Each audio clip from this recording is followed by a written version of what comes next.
Our moderator for this morning is Riad Alarian. Riad is a research associate at the Center for Islam and Global Affairs and a lecturer in the Department of Political Science and International Relations at Istanbul University. He also serves as co-editor of Muftah magazine on Israel, Palestine, and the Levant region. Riad obtained his Bachelor of Arts degree in philosophy with double minors in political science and history from George Washington University, and his Master of Science degree in international political theory from the University of Edinburgh. Please welcome Riad Alarian and the rest of the panel. Good morning. Is this working? Good morning, and welcome to the third session of this conference, titled Asking the Hard Questions, the Right of Return, Israeli Settlements, and Jerusalem. My name is Riad Alarian. I will be moderating this morning's panel. Our first speaker is Dr. Rabab Abdulhadi, whose presentation is titled Contesting Colonial Narratives, Palestinian Right of Return, Resistance, and Resilience. Good morning.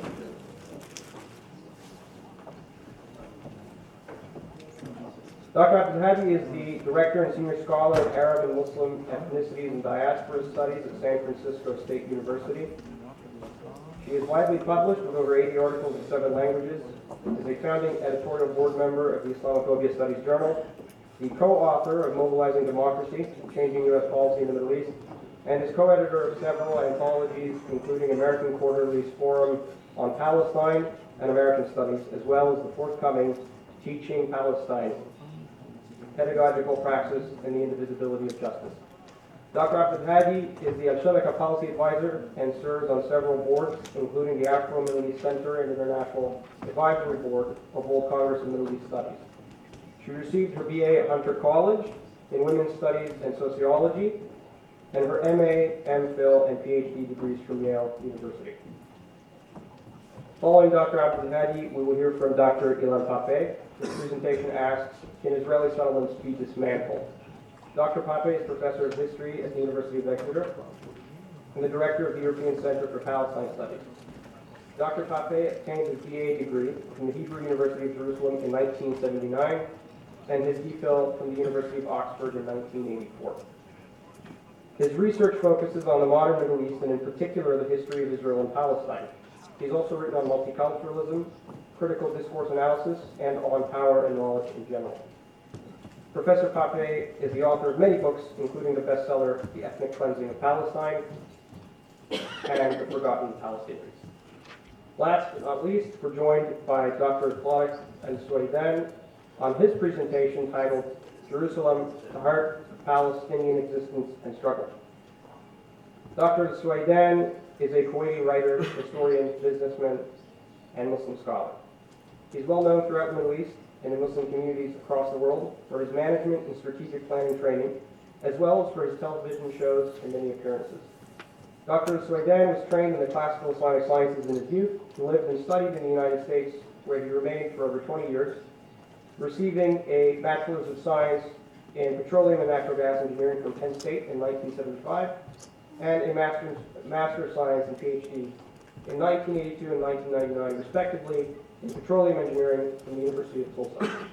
Dr. al-Suqaidan has delivered lectures on many topics throughout the world and has authored dozens of books on a number of subjects, including Palestine and the Arab-Israeli conflict. Please join us in welcoming our panelists. So that said, the podium is now for you, Dr. Rabab. Yes.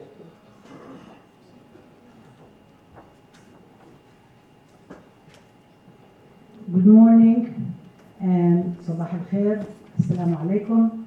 I'm very happy to be here, and I want to begin by thanking Dr. Salam Alarian and everybody here, the staff, the researchers, the people at this university, the people who gave us the food, the people who are taking care of us.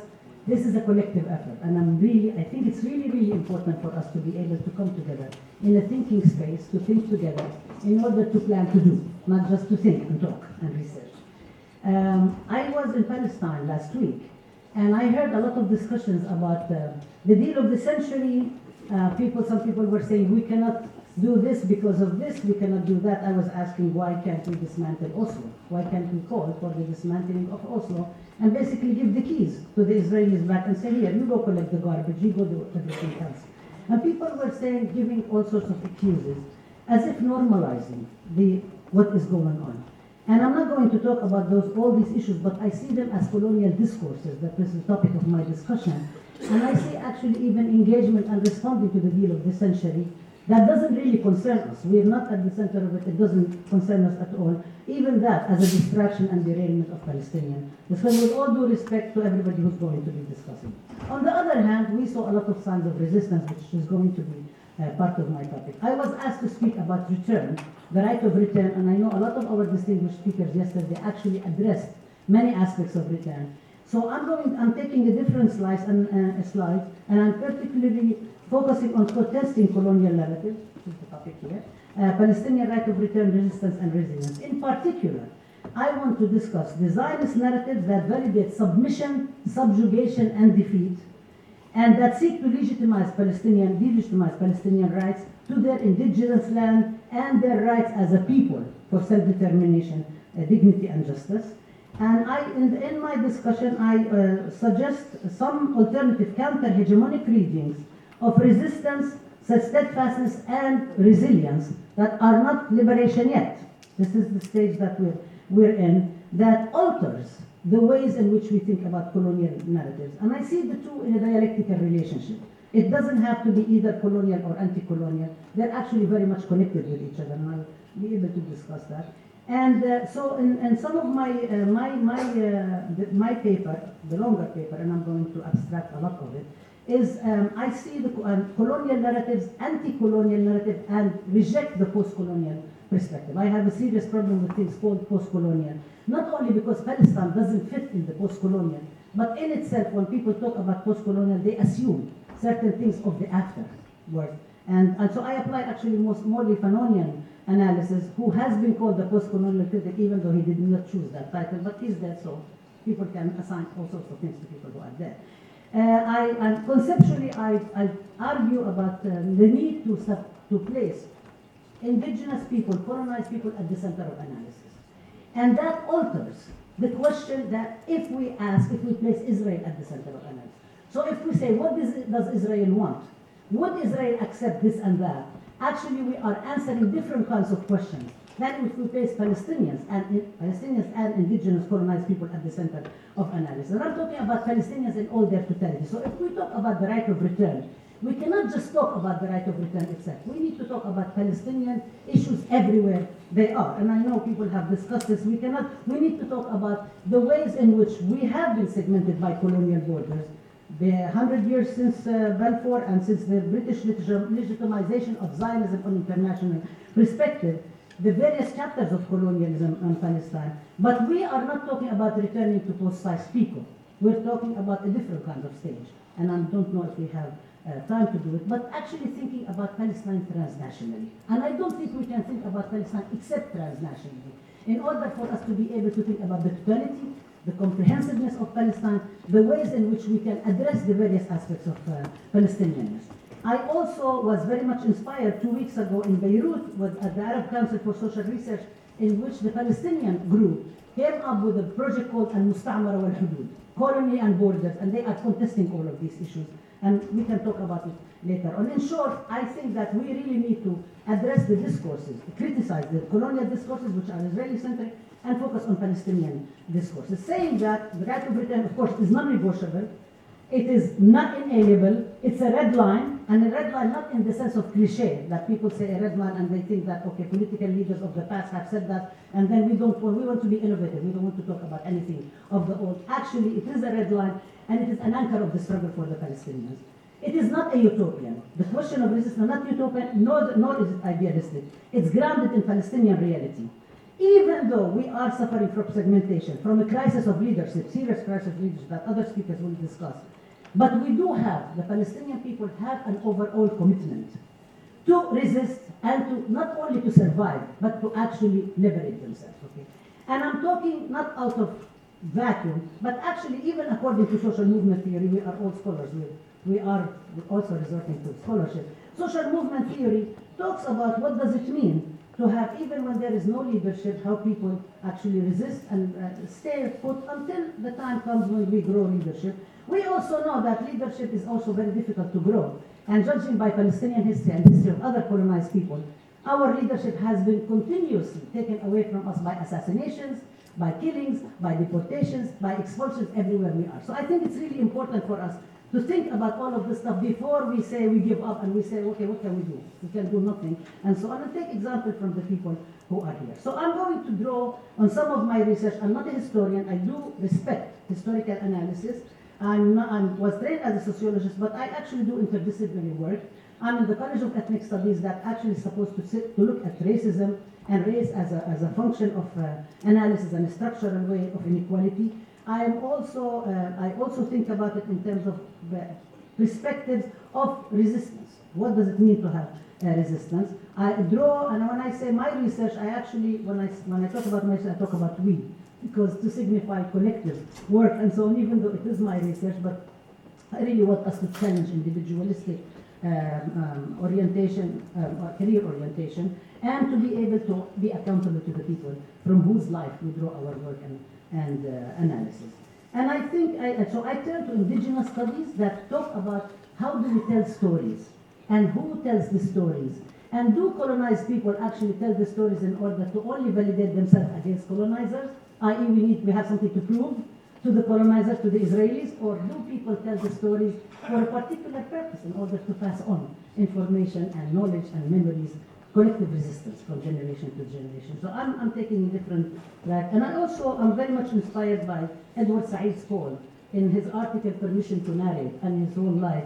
And this is not exactly what he's talking about, but I'm talking about the permission. The permission to narrate, we have permission from the people from whose life we write. And that permission is contingent, is depending on the people who are allowing us to tell the story. So I want us to continue always as scholars being accountable to the communities. How we do. Have fun.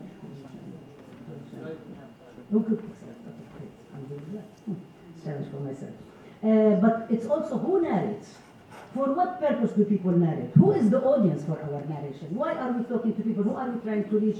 For what purpose? Is it to build careers? Is it to advance knowledge? Why do we produce knowledge in the first place? And at what cost to us as scholars? And are we willing to take that cost in? And how does it shape scholarship? And I think it's really important for us to ask all these questions, because that is the kind of knowledge we produce, and that is the way engaged intellectuals, like those of us who are gathered here, are engaged in the question of scholarship and changing lives. So I have done research in various various locations of Palestine. Between 2001 and the present, I've been in the Shatila refugee camp in Lebanon. I stopped a little bit in Ain al-Hilwa and Mar Elias, but I don't really count that as an experience. 2002 to 2016, I have been in Nablus refugee camp, Ain Betilma, Askar, Balata. In 2002, we actually visited Jenin refugee camp right after the Israeli massacre. We have been going with delegations from 2011 to the present to Naqab, which I'm going to be talking about, and the 48 areas where people have been displaced, internally displaced and threatened with displacement. So when we think about return, that's also part of the concept of return and being able to actually reclaim one's land and so on. Sheikh Jarrah, where there are communities that are resisting being displaced. Silwan, the Haitian refugee camp multiple times, including only just 2 weeks ago. Shu'afa, various people who are refugees inside and outside refugee camps, senior leaders, non-senior, and so on. I've done that for my senior honor thesis as well as my PhD research, and I continue to doing that. Gaza from 1998 to 2000, after which I have not been able to go back. And I also did a lot of research around the 50th anniversary of Nakba in 1998. And my current project is Teaching Palestine, which you mentioned, a pedagogical practice and the visibility of justice, actually frames how I'm thinking about this. This is part of the program that we're building at San Francisco State University called Arab and Muslim Ethnicity and Diasporas, which applies this kind of research, scholarship, teaching, and advocacy, that we connect them all together. And we do not think that one is more important than the other. And one of our tasks actually is to validate the scholarship that is engaged scholarship, not only validate the scholarship that comes out of books and so on, or we talk about it somewhere and then we go out the door and we end up validating the people who are big name academics and so on. And we have done a lot of things, which I'm happy to talk about that. We have done a lot of accomplishments. But the Teaching Palestine is the most recent chapter of that combines multiple things about knowledge for public education. How do we think about collaboration with Palestinian universities when we are in the US? How do we use the space of the classroom to study and so on? And where is the classroom? For example, we said the prison is a university, and this is what Palestinian prisoners, who are a big part of the population, think about that. And now we are engaged in a project, this is the next step, called Study Abroad in Palestine, which, if the university allows us to have, will be the first time ever any students from the United States actually go and get credit in Palestinian universities, and it becomes accredited. And so it's a big challenge. They're trying to stop it, but we don't think we're going to allow them to do so. The Teaching Palestine, we started it actually in 2016 because we wanted to contest the ways in which not only colonial narratives speak, but also the ways in which us ourselves, Palestinians and people engaged in Palestine solidarity, actually internalize colonial narratives, colonialism, and speak about history of Palestine. We were very concerned that when it comes to the 50th anniversary of the 67 occupation, everybody is going to only talk about that.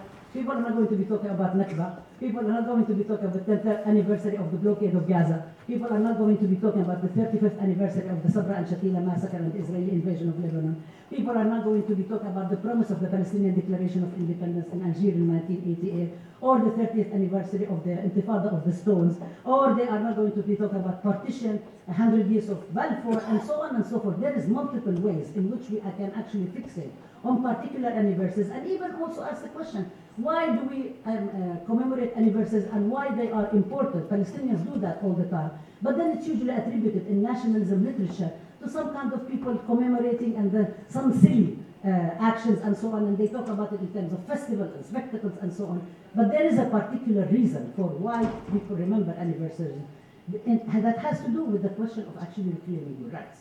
When you are not writing your own history, somebody else is writing your own history, or it gets erased completely. So this was one of, so we took the program, actually we did it in Palestine last year.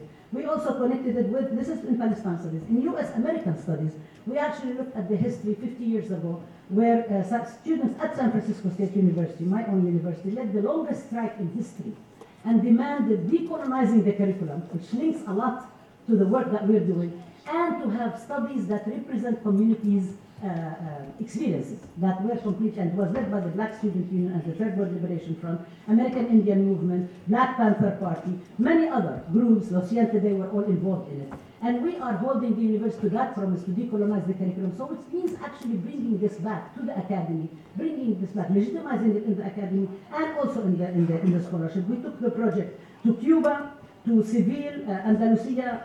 So we talk about 1492 as we see it as a founding moment of the so-called discovery. I mean, we know that nobody discovered anything. Somebody got lost and ended up naming West Indies as opposed to East Indies.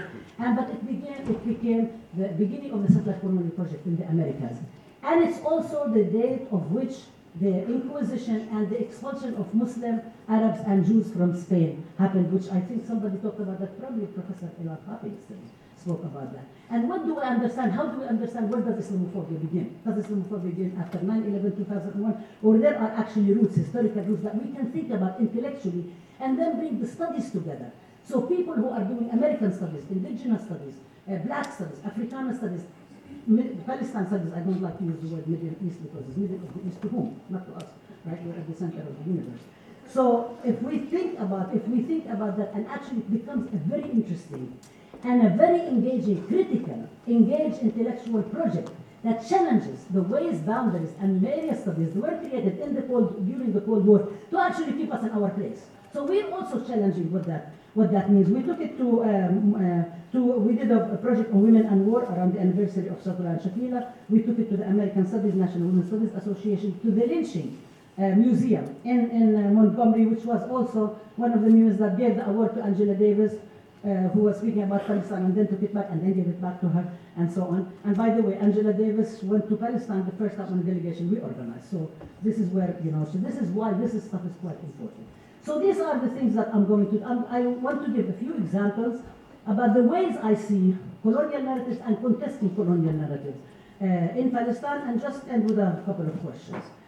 So I begin with the Great March of Return, which began on Land Day, and Land Day that was 1976 by Palestinians in 48 areas that contested the continuous takeover of land. So when we say Nakba Mustamirra, it is really Mustamirra, it is ongoing. It's not, and then ended up on the anniversary of the Nakba.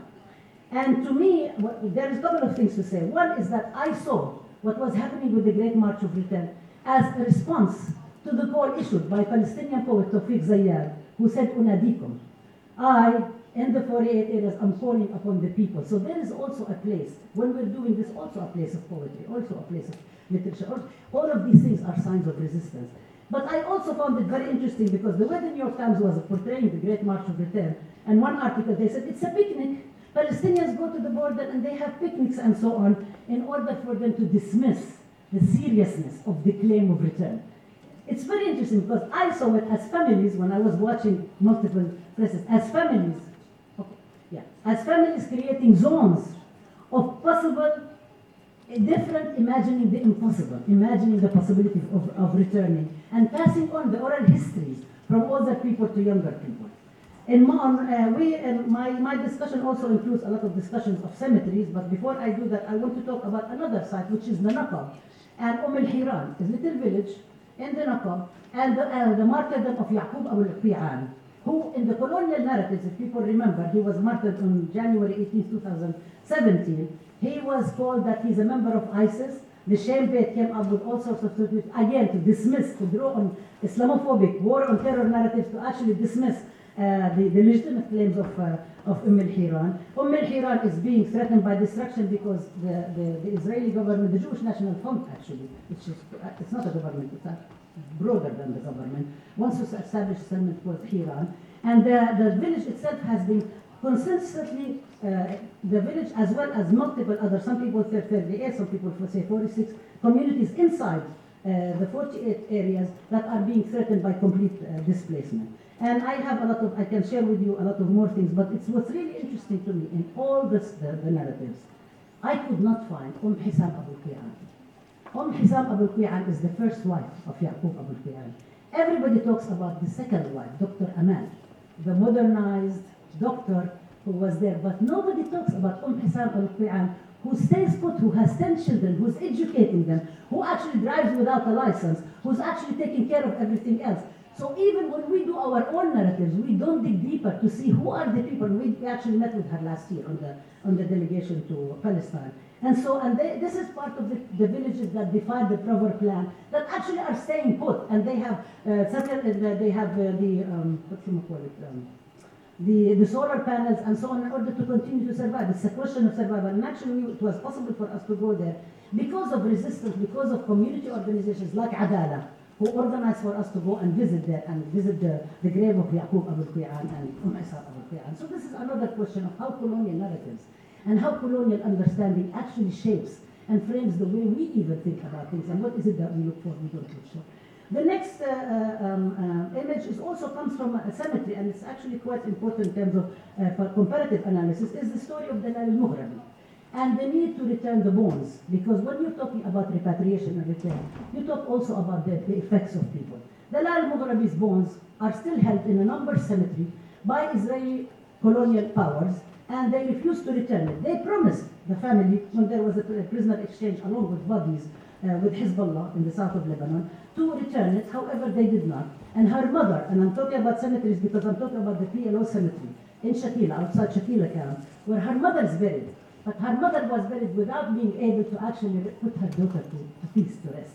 And this is something that is being held also, it's a psychological weapon, by the colonial powers in order to disinherit people even of the right to bury their dead and repatriate. And this is something really big in indigenous studies.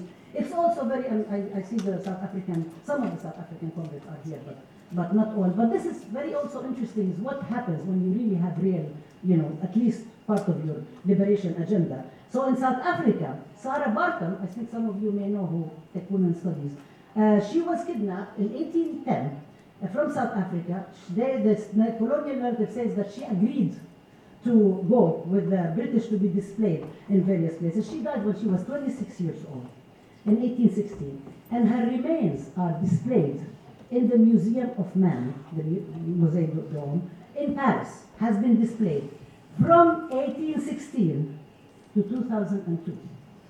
We're not talking about ancient history. In 1994, Nelson Mandela asked the French president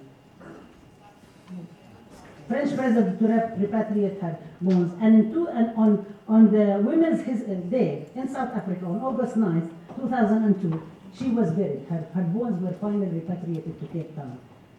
When we're talking about this and we're talking about what happens in South Africa, truth and reconciliation, how does truth and reconciliation happen? Without actually holding the perpetrators accountable and without being able to return the bones also, not only the memories. Okay.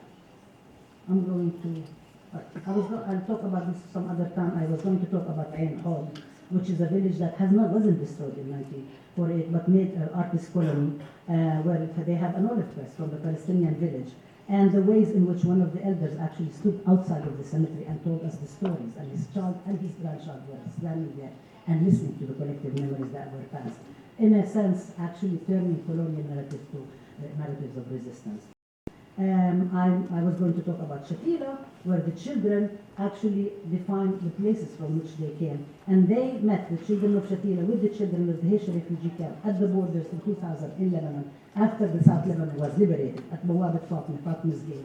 And they also, the Haitian in particular, defies colonial narratives in the sense that they collected the keys of their home. They went to meet the Pope on his visit to Palestine in 1997, not the recent one. And they met him at the apartheid wall and they gave him the keys. And the keys then themselves become a symbol of the return and so on. And then they also did, in the 50th anniversary of the Nakba, they created a very big calendar, looks like a UN identity card. And in it they filled out all the boxes with parts of Mahmoud Darwish poem, Sajjal Ana Arabi, write down. And in 2000, they participated, 8 years after Oslo, in a big rally that established Al-Auda in San Francisco. But the only thing that I will end on is example from my own university. The students at our own university, and one of them is sitting here, from the General Union of Palestine students, decided to establish a mural honoring Palestinian culture and honoring Professor Edward Said. There were two symbols that the Zionists objected to. Handala, the cartoon character of Najil Ali, who was assassinated by the Mossad, and the key. And on the key, it's written Al-Auda. And the university they said, no, you cannot have it.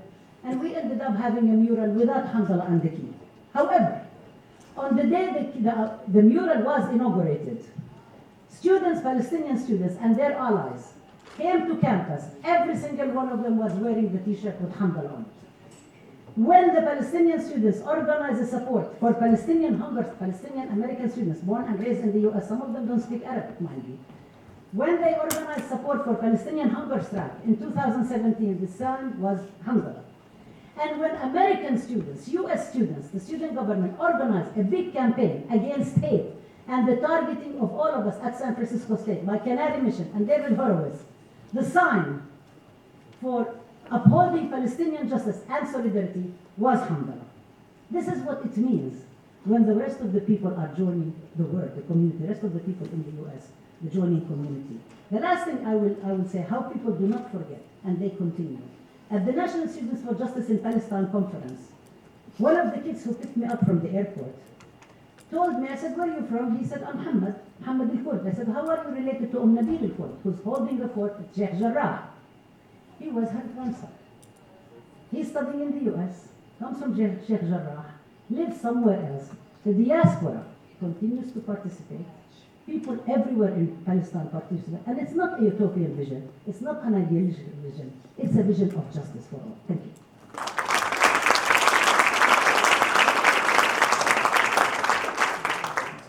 Thank you, Dr. Abdulhadi. Next, we're going to hear from Dr. Ilan Pappe on the issue of the settlements. It's a very good idea to have us in the morning talking about the difficult questions before lunch and not during the siesta.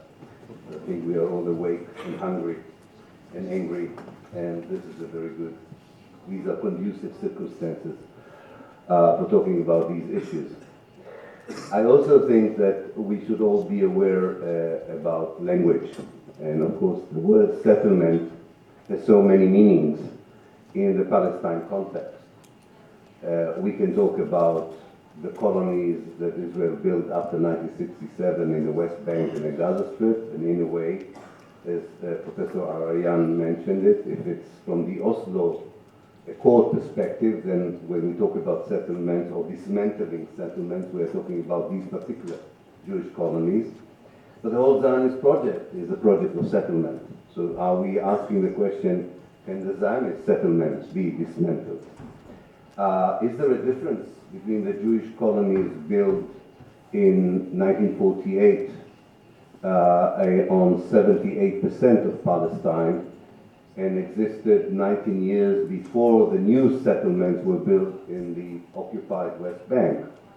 Really, these 19 years make such a big difference in the legitimacy of colonies of such a kind, whether they are inside Israel or whether they are built on the West Bank and the Gaza Strip. And of course, these issues are connected to the debate of the two states and the one-state solution. From a two-state perspective, there is a huge difference between a Jewish colony that was built in 1966 and a Jewish colony that was built in 1968.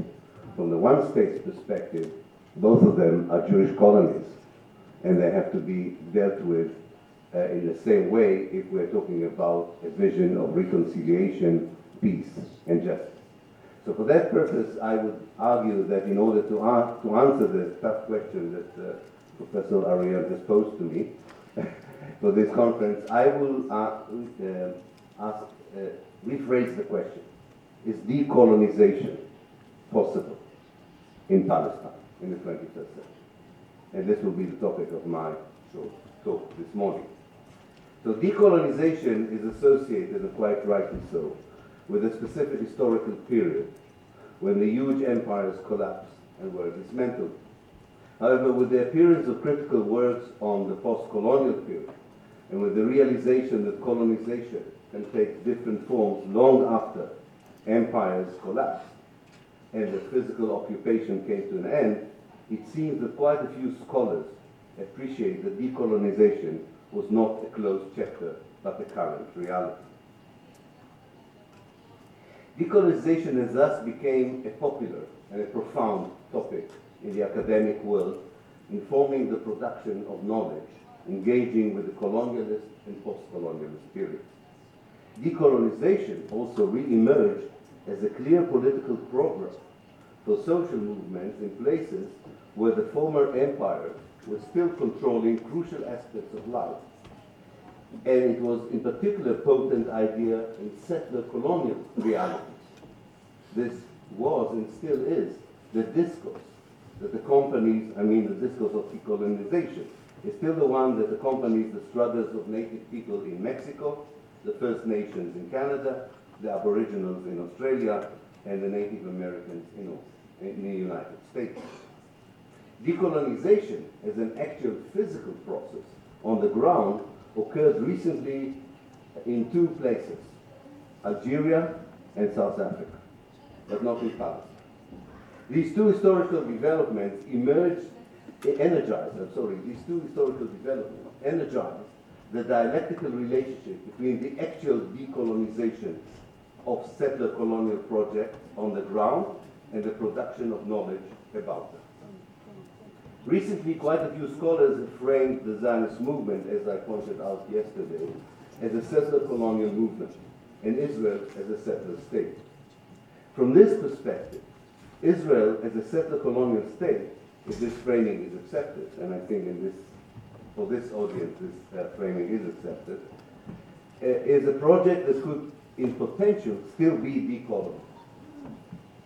There is still a wide gap between this emerging and growing literature that decolonizes the reality by offering alternative visions of the future, and the hegemonic academic and public discourse in Israel and Palestine that frames the conflict as one fought between two legitimate national movements, or put differently, as an issue confined to the Israeli occupation of the West Bank and the Gaza Strip in 1967.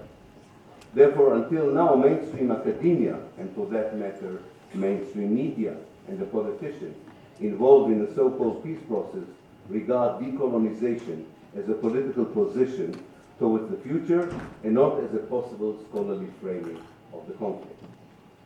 Until the 1980s, decolonization as a concept was absent from the academic discourse on Israel and Palestine in the West. Yesterday you commented rightly that among Palestinian scholars it was there, but in English it wasn't there. It was reflected also in the production of knowledge on the place, on Palestine. The discourse of decolonization and later the depiction of the situation of post-mandatory Palestine as a settler colonial reality have recently moved from the scholarly margins of the academia into a more central place in the knowledge production sites such as universities and research centers. As so often happens in the case of Palestine, ideological positions and scholarly stances intermix and fertilize each other. Today there are 8 centers for Palestine studies in the West. 8 centers. And in each such center, settler colonialism is an accepted paradigm for analyzing Palestine in the past or in the present or in the future in terms of decolonization. The decolonization of the scholarly knowledge, which you also talked about the Palestine history, was done first by interpreting the Palestinian struggle as anti-colonial, and recently by analyzing Zionism in Israel as a settler colonial phenomenon. Today, outside Israel, there is a large number of PhD students who have employed the settler colonial paradigm for analyzing the modern history of Israel and Palestine. At one point, I counted almost 100 dissertations that use the settler colonial paradigm by postgraduate students. This is a huge human capital, a capital of knowledge that we are not using. Unfortunately, we should use it. This is a capital that belongs to the Palestinian people and can help the Palestinian people, but has been totally ignored and should not be ignored. Many of these postgraduates are also activists, and therefore their work engages with decolonization as much as it does with the analysis of the reality on the ground. In the University of Exeter, we encourage our postgraduates, if they can, to spend some of the time in a Palestinian habitat. If they can go to Palestine itself, very good. If not, they go to refugee camps in Jordan or in Lebanon. We demand that the actual intimate engagement with Palestine will be part of the postgraduate studies, and this is accepted very well by the students. Political sociologists find it difficult to assess the influence and significance of young Palestinian intellectuals or pro-Palestinian intellectuals within the Palestinian society as a whole. Needless to say, it has no impact on the Israeli Jewish society. But I don't think they have yet an influence on the Palestinian political elite either. But recent developments are noteworthy. What can tentatively be concluded hitherto is that even if the scholarly effort as yet does not impact national Palestinian politics and position, it certainly has the potential to do so in the future. There are 2 reasons for such a future, if you want, optimistic projection. The dialogue among Palestinian scholars and between them and interested scholars worldwide is much more feasible now in this age of accessible and expanding cyberspace. Where once there were physical barriers that prevented such connections, now a cyberspace dialogue allows Palestinians to spread new ideas, interact with them, and attempt wider influence like never before. In a society which is very young, the Palestinian society between the river and the sea, and in the refugee camp is one of the youngest in the world, these ideas are spreading with an amazing speed, disabling us to fully assess their significance. The second possible trigger for such a development in the future is the resurfacing of the new-old discourse of the one-state solution, that at least in part perceives Zionism as a settler colonial movement, Israel as an apartheid settler state, and ergo decolonization as the precondition for peace and reconciliation. Shireen Hussein, in her excellent survey on the one-state conversation, insisted that the one state was only a discourse, although her book did not cover the last 5 years. In Gramscian terms, Hussein described the one-state idea as a counter-hegemonic discourse that follows the trans-Fanonian trajectory on the way to liberation. You decolonize the colonized mind, and you talked about it, before you can decolonize the colony. according to Franz Fanon. And we need still to decolonize the internal colonization that some of our Palestinian friends still suffer from, and some of our supporters even still suffer from. We argue thus that decolonization is a common, activist, and appropriate academic term for describing the way forward towards reconciliation in Palestine. But some questions are still hard to answer. What are the chances that such a discourse would inform in the future political elites and the powers that be in their policies?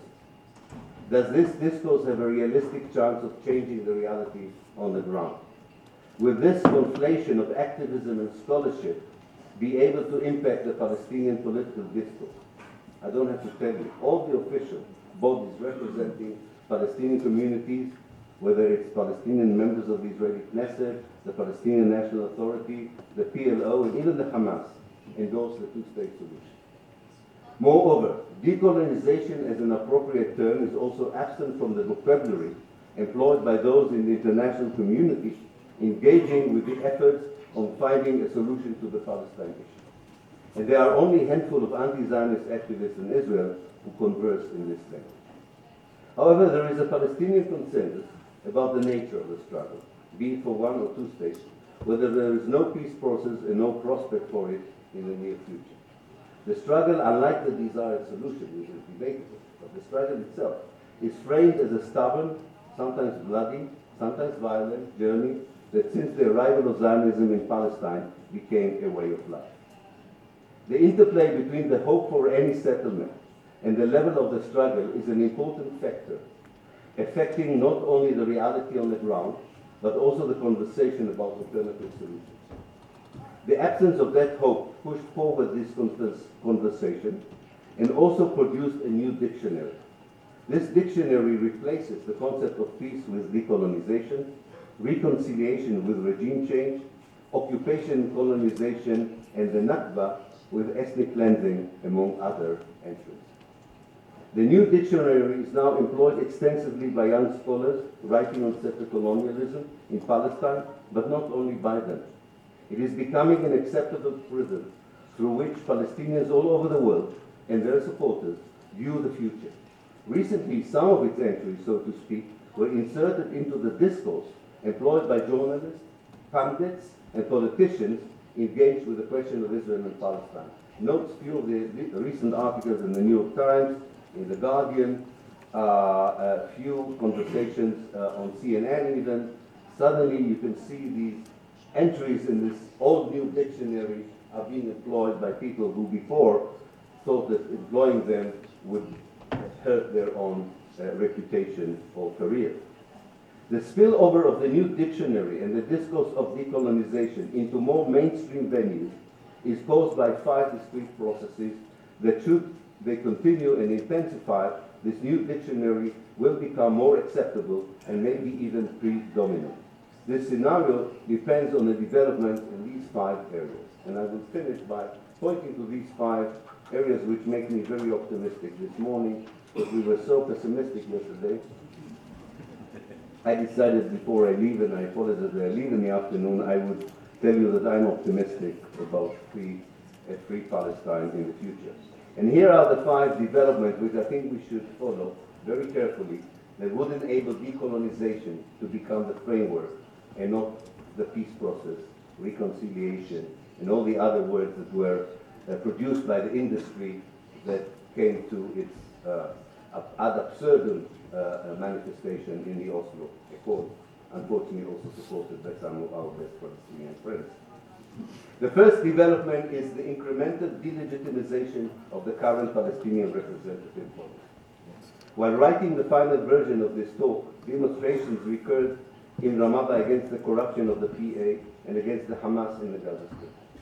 Moreover, Palestinian politicians in Israel were losing their electorate support since they were embroiled in internal divisions, and a brief period of unity that was manifested in the joint list that ran for the 2015 elections, and thus quite a few, especially young Palestinians, boycotted the April 2019 elections. These were just few illustrations of the confidence and representation crisis in Palestinian politics dating back probably to the destruction of the PLO base in Lebanon in 1982. This traumatic event disempowered the already fragmented Palestinian nation. The PLO survived until 1988 as the sole representative of the Palestinian people, but the emergence of political Islamic groups and above all the Oslo Accord eroded its legitimacy in many quarters of the Palestinian societies, wherever they were and are. The void in Palestinian politics is a ripe terrain for the growth of new ideas and the evolvement of a new discourse in the case of Palestine. In the case of Palestine, quite often this is a revival of all ideas and adapting them to the present reality. Someone asked yesterday, I think you asked yesterday, whether the Mithaq al-Watani of 1968 can be the freedom charter of the PLO, the ANC PLO of the future. I think it's the adaptation that young people are doing to document, fundamental documents, like the National Charter, is one of the most interesting projects that academia and activism among young people is bringing forward. And I'm not here to tell them how to do it. I'm here to observe them doing it, and I can tell you it's happening. We have to see whether it's realistic, but it's definitely a process that is happening.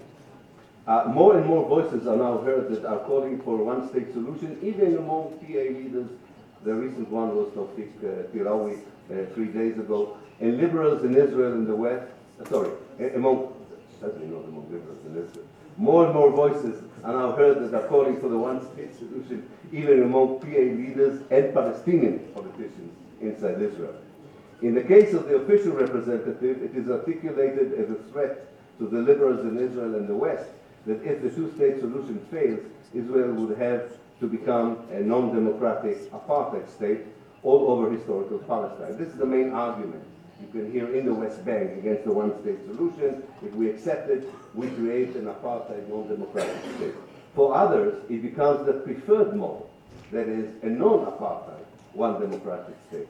In either case, if it unfolds as a reality, an inevitable reality, whether you like it or not, it's an inevitable reality, the new dictionary might become more relevant. Even for a debate, whether it's a good idea or bad idea, the new dictionary is far more relevant. Decolonization is far better discourse. If indeed a consensus develops that the two-state solution is dead, then the very notion of decolonization will not seem so alien even to the pragmatic politicians of the West and various Palestinian groups. This observation is accentuated by a second recent development, the shift to the right in Israeli politics.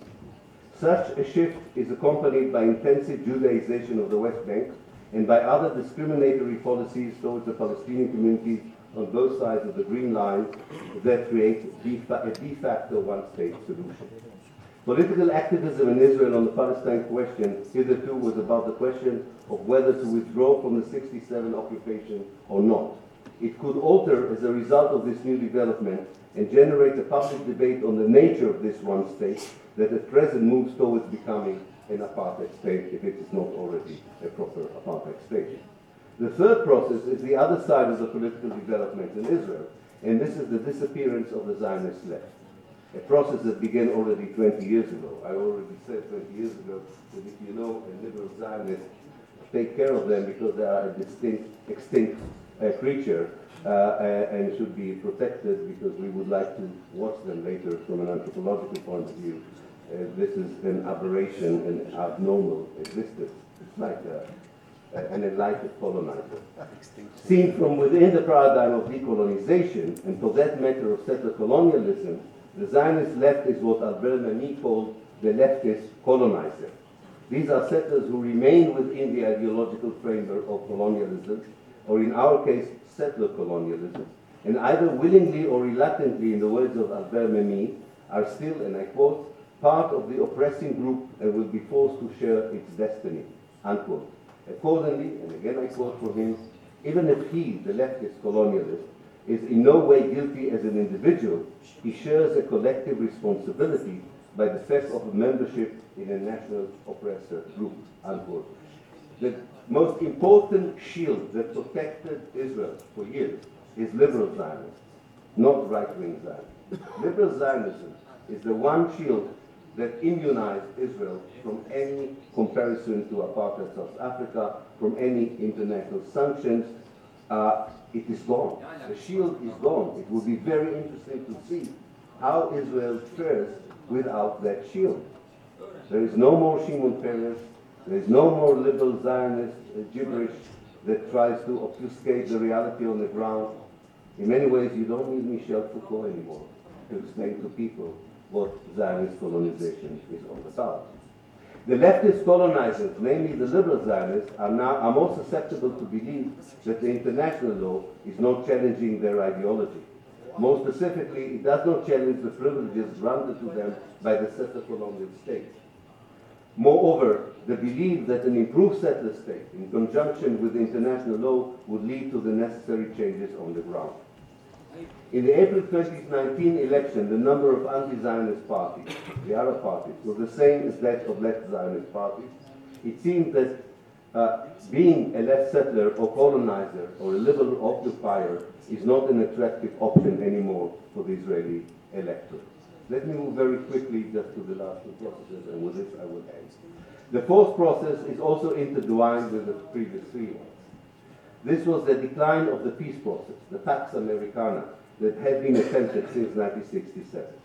We have to thank Donald Trump for putting the last nail in the coffin, what would be called Pax Americana for Palestine. The final name was the election of President Donald Trump and his policies. I won't go over it. You are all familiar from his decision to move the embassy to Jerusalem, for recognizing Jerusalem as Israeli capital, and recently recognizing the Israeli annexation of the Golan Heights. I think that the end of the dishonest brokery of the United States brings us back to the discourse of decolonization.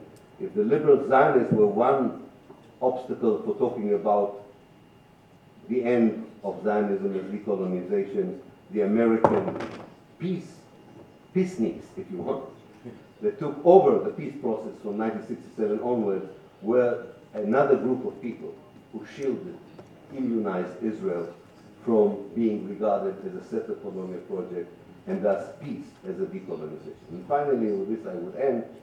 The demographic of the Palestinian people are noteworthy in this context. As I mentioned before, but I just want to highlight it. I think it's very important. This is one of the youngest societies in the world.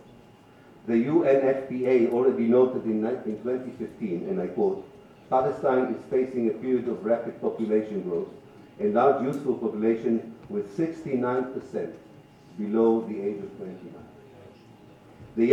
This young generation mode of action is different in many ways from the previous generation. This can be seen at various levels and through discrete notions and projects that so far have not been translated into a meaningful transformative movement, but may do so in the future. One mode of action are the return marches known as the Great March in Gaza. This is an initiative of a group of young Palestinians led by Ahmed Abu Rifma, among others, who represent well this new Palestinian young activist. Educated and highly committed, he and others organized weekly demonstrations of thousands and at times tens of thousands along the Gaza border. The aim is twofold. First, to attract the world attention through the courageous protests, resulting quite often with a high number of casualties, to the long Israeli siege of the Gaza Strip. A siege that, according to a report by the United Nations, I'm sure you're all familiar, that predicts that Gaza will not be sustainable for human life in the next few years. The second demand is the return to the villages, and Salman Abu Sita talked about it yesterday and others did, and I won't go into it. I just want to point out that young people, young Palestinian activists inside Israel were demonstrating and still are demonstrating parallel to the demonstrations on the Gaza Strip. This is not reported. And they demonstrate for the same goals as the people that demonstrate on the fence of the Gaza Strip. The young generation seems to have a far clearer agenda that connects the fragmented Palestinian polity in an act of defragmentation. And defragmentation is very close to decolonization. I would end by saying that the only thing, to my mind, which is missing from this process if I may be so bold as observing this, reminds me of the Arab Spring. The young energy that came out in the Arab Spring was very mindful of the possible corruption or the potential corruption inherited in institutions. There was a clear alienation to the idea of institutions within most of the movements that try to enact the Arab Spring. I see a similar disdain for institutions among the young Palestinians who are trying to put forward a new discourse and organization. But unfortunately, I don't think you can build a social movement without institutions. And it's a bit like finding a well with very nice water and very good water, and you want to carry the water to a place where it is needed, but you don't believe in bottles. So you take the water with your hands, and you're surprised that when you reach your destination, your hands are empty. So if you don't like bottles, I don't know, use other containers. And this is the metaphor. Now, the reality is, if you don't like the existing institutions, either change them from within or create a new institution. And I just want to mention that I'm part of such an attempt led by young people in Palestine, which is called the One State Democratic Initiative, where we are trying to, because we don't like bottles, to find different kind of a container. So we don't call ourselves a political movement, we don't call ourselves a party.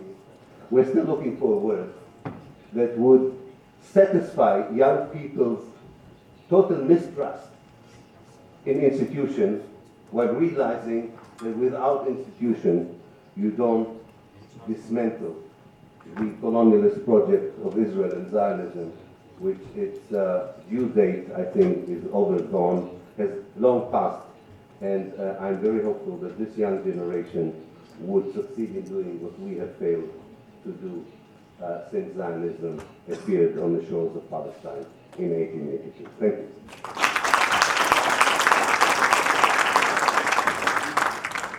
Thank you very much. Finally, we will hear from Dr. Tareq and Suqaidan on Jerusalem.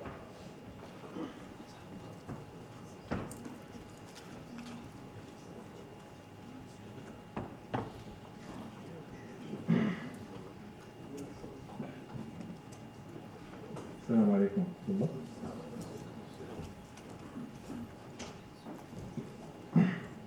You don't need to remind me all the time, I have the timer. Salam Alaikum wa rahmatullah. Bismillah ar-Rahman ar-Rahim. Alhamdulillah wa salatu wa salam ala Rasulillah. It's an honor to be among you. Thank you, Dr. Sami Alarian, for this invitation, and the pleasure of meeting all of you, and especially the scholars among us here. I and Dr. Sami were colleagues and students together in the United States, 30 years ago? More? I'm not telling my age. He's getting older, I'm not. Okay, so I would like to add a new perspective to what has been said. I tried to follow, although I was not here, but I tried to follow through the live streaming. Thank you for providing it. One of the things that was not mentioned in my introduction is that I am one of the leaders of the Islamic movement in the Arab world. And that is the perspective that I would like to add, since we are a major force of what is going on, and many people watch history, and scholars analyze history, but we are trying to make history. So it is very important, even for scholars, to know and follow what we are trying to do. Most of what has been said in this conference and in many other places talk about the past and the present, which I don't think anyone of the audience here would disagree with. Talking about what is righteousness in the situation of Palestine, what is the historical perspective. I've written a full book on that. I've written the history of Palestine 8,000 years ago until today. And many people try to analyze Zionism and the way colonialism worked. And I also have written a book about this, the Encyclopedia of Judaism and Zionism. We talk about how much injustice is being done. Human dignity is not respected. The right of freedom for people, the right of return. I don't think anyone with some values would argue with such issues. President Reagan moved the American CIA to support the freedom fighters in Nicaragua. Now, what are the Palestinians? They are also freedom fighters. And it is something that is well established through history, but also by international organizations like the United Nations. So we are not talking about something that people should disagree about. We are talking about racism, we are talking about colonialism in the past that is still existing, apartheid, etc. We're talking about freedom of worship, forbidding people from reaching their holy places in Jerusalem, etc., etc. The injustice is very clear. And the peaceful resistance and military resistance both exist, and we all know about that. We also talk about how unjust the world is, especially the stand that is the United States has taken throughout history, and is more obvious today, that is biased towards Israel. And it's not only the United States, it's in general, but the stand of the United States is becoming, it has been there always. But now, thanks to President Trump, which I prayed that he would win, has shown the reality of the injustice. Of course, injustice would lead to violence, unless you give up, unless you accept the injustice, which has happened in many places, by the way, but those who insist on their rights will eventually win, no matter what. And by the way, this is not the first time Palestine was occupied. It has been occupied 3 times before. First time for 88 years, the second time for 10 years, and the third time for 1 year. So when Saladin liberated Jerusalem, it was after 88 years of occupation. 88. We have not reached that. As long as there are people like you who would insist on their rights, you will get the rights. Only those who give up will lose their rights. So, with all of this known, and sometimes I feel that we talk towards ourselves. I mean, the audience here all believe in these ideas and these principles, and even those who are watching us are similar to us. We need to talk to others, and I will come to that. But we in the Islamic movement, we have certain principles that guide our stance. It guides our clear path that we are taking. Israel does not respect justice. It is very clear. And we cannot convince Israel one day to respect justice. That is not possible. The only thing that Israel will respect is power. And with this principle in mind, even peace cannot be reached without a balance of power. As long as we are weak, we will not be respected. As long as we are divided, we will not get our rights.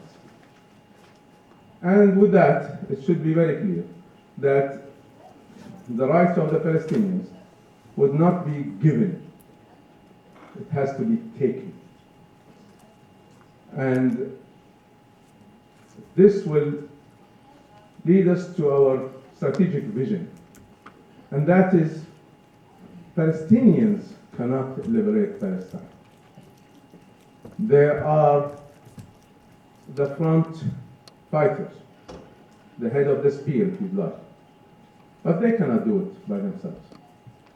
They are facing a major power that is supported by world powers, and it cannot be done. It's like the Syrian freedom fighters. If they were left to fight against the Bashar regime, it would have collapsed. But when Iran came into the picture, and then Russia came into the picture, and they did not, the freedom fighters did not get any world support, of course they cannot fight world powers. We have to be realistic. So, we believe deeply that it is the duty and the obligation, not only of Muslims throughout the world, but of those who have any dignity and any values to support the Palestinian cause. That is our belief. And our belief is that we are all the strategic depth of the Palestinian cause. In a certain time in the recent history of Palestine, some Palestinians in the leadership of the Palestinians called that Palestine is for Palestinians. And that was a major mistake, because without the strategic depth, you cannot liberate Palestine. How can this be done? Of course, it has two folds. One within Palestine, and the other is outside Palestine. Now, from within Palestine, I think there are a lot that is being done, a lot, and it should be appreciated. Palestinians have not given up. Even Palestinians who live in the 48 lands, and they have the Israeli nationalism or nationality, and an Israeli passport, and even they speak Hebrew, but they still believe in the Palestinians. And they are not traitors. They do believe in their cause. They will support the freedom of Palestine. And there are a lot that is done towards Jerusalem, and there are a lot that's done towards supporting those who are in need, so that they will not sell their houses, etc. It should be appreciated. And of course, there are a lot that is being done on the military resistance side that forced Israel several times to have a peace treaty, even for a while.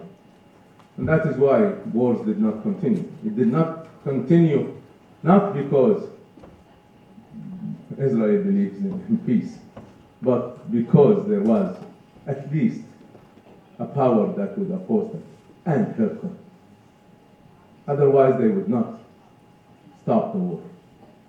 We have seen this in 1986, and we have seen this in 2006 and 2008 several times. So the only thing that Israel would respect at the end is power. That does not mean that all other efforts should not continue. Of course, it should continue.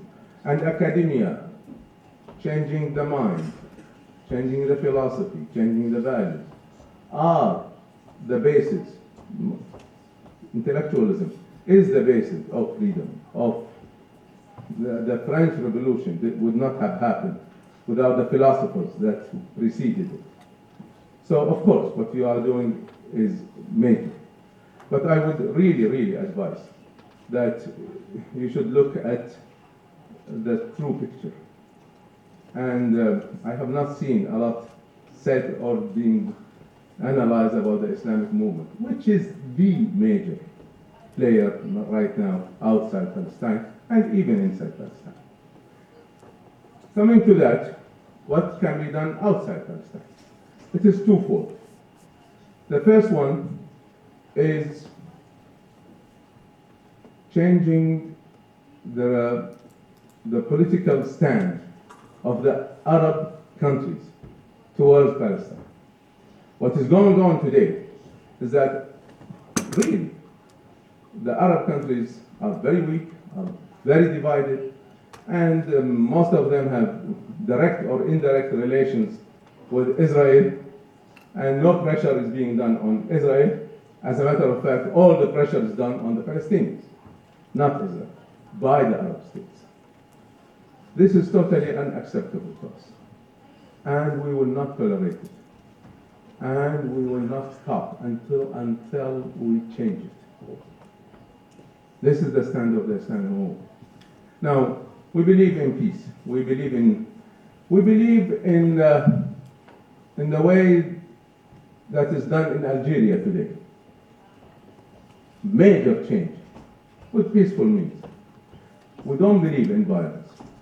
Violence that had happened, whether in Yemen or Libya or Syria, was done by the governments, not by the people. People came in peaceful demonstrations. They were oppressed by violence, by the regimes. And that is why these revolutions turned into violence. Now, when people moved in Algeria and the regime did not face them with power, no blood was shed. That is the way we believe. So it is not our problem. It is the problem of the regimes that oppose the freedom and the dignity and the rights of their own people, leave aside the rights of the Palestinians. Such governments cannot support the Palestinian cause, and definitely will not put any pressure on Israel. Now, we can and we are trying to envision a future, and we can achieve that future, where these regimes will not continue with such policies, either by accepting the change or by being forced into the change. But if they will not continue, I swear by Allah, they will not continue with this. We will change that. Now, just imagine when these countries, especially those around Palestine, are serious towards the Palestinian cause and serious in confronting the injustice of Israel and serious in supporting Palestinians inside Palestine and serious in protecting our holy places in Jerusalem. And the whole game will change. So that first there is a role for the Palestinians inside. Of course there is a role for the Palestinians and everyone who believes in the Palestinian cause outside. And I would call Dr. Sami, especially, and all of you, to start something else that I have proposed several years ago, and it was not done. So I would propose it again. I would propose starting a global coalition of all of those who believe in the Palestinian cause, whether they are Muslims or non-Muslims, academia, actors, sport figures, politicians. There are millions who support the Palestinian cause. Especially, I have seen this in the student unions in the West. Students in universities are great supporters of the Palestinian cause. And they are putting a lot of pressure on their own universities to boycott the Israeli university, etc., etc. I have seen churches in the United States pulling their investment from Palestine because of the injustice that is done by Israel. Now just imagine if we can create such a coalition. And it would be a non-violent coalition. With that, let me conclude that we are facing a major power of injustice that cannot be disseminated without a great power of justice. It cannot be faced with words. It cannot be faced with arguments. There has to be a balance of power. And we all should share in this balance of power. And definitely, Palestinians have a major role in that. And the academia has a major role in that. And we, in the Islamic movement, of course, we should also be one of the leaders in supporting the Palestinian cause. Palestine has always been a central issue in our strategies, and it will continue to be. And we will not stop until we see justice done. Thank you so much.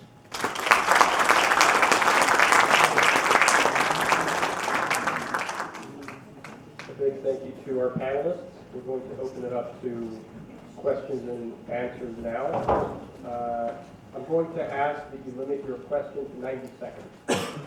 And if you don't limit your question to 90 seconds, I'm going to cut you off.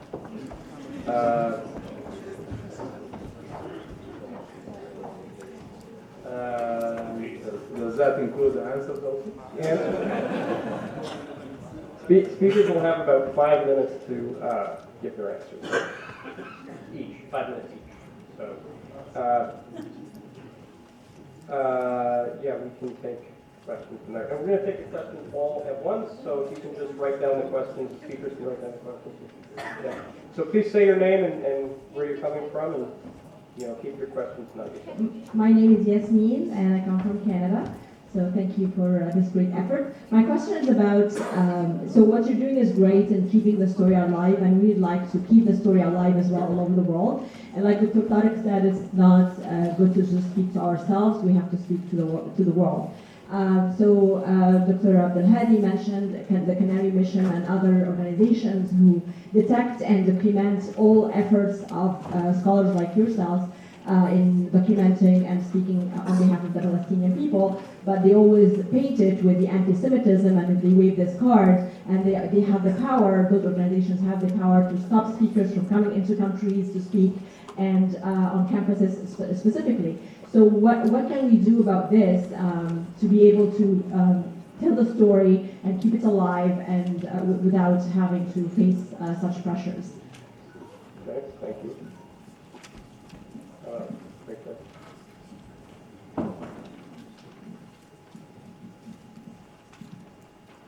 I'd like to thank the panelists for coming over. Please tell us who you are. I was going to. Hello, I'm an undergraduate student here at ISU. I have two questions first for Dr. Ilan. You mentioned that about the importance of changing the dictionary. How do you think this, how important or sort of significant or what type of impact it would have on a movement that its main focus is to change the dictionary or change history or stuff like that? And if you have extra time, I would love if you would finish your points on the recent developments on change in the dictionary. And my second question is for Dr. Tareq. You mentioned that it's important to speak to people who are outside of us, as you see the audience wouldn't have a problem with what you're saying.